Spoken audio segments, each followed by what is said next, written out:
abbiamo i nomi, sappiamo chi sono, lo dico ai ragazzi e alle famiglie se mi stanno ascoltando, li conosciamo tutti, sono 27, ce l'ho la lista, e ce ne sono 2 o 3 che sono particolarmente pericolosi e io mi auguro che insomma qualcuno paghi immediatamente. Il cerchio si sta chiudendo rapidamente attorno alle baby gang che stanno terrorizzando Venezia e Mestre in un'escalation che ha vissuto l'apice con la rapina ad un negozio di alimentari di via Fapanni a Mestre e un brutale pestaggio di 4 passanti in campo San Geremia a Venezia.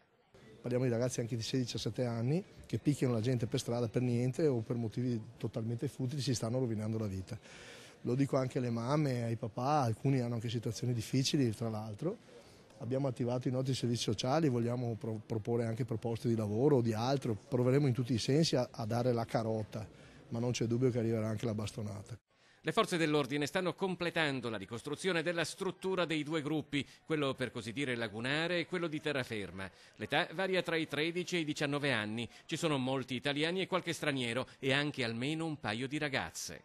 Nelle baby gang abbiamo dei ragazzi che verosimilmente sono anche di buona famiglia, questo sì, e questo ci fa preoccupare come dato perché ci fa capire come la nostra società oggi faccia fatica a attenzionare, quindi a vigilare come così dovrebbe essere anche solo di buon senso da parte dei familiari nei confronti dei propri figli. È possibile che alcuni di questi raid siano stati compiuti sotto l'effetto di stupefacenti?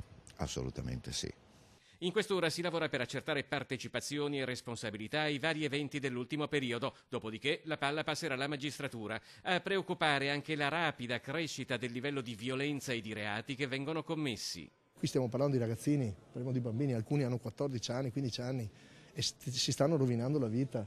Quindi sono a piede libero tutti quanti, ma con praticamente una capacità di delinquenza abbastanza elevata, per la loro età sorprendentemente elevata. Per cui non sottovalutiamo per niente il fenomeno, credo che qui lo stiamo affrontando come tante altre cose a Venezia prima di altri, poi tracceremo le linee guida, però a maggior ragione appunto poi i nostri uomini, i nostri ragazzi devono anche potersi difendere, insomma non siamo disposti a dare l'altra guancia.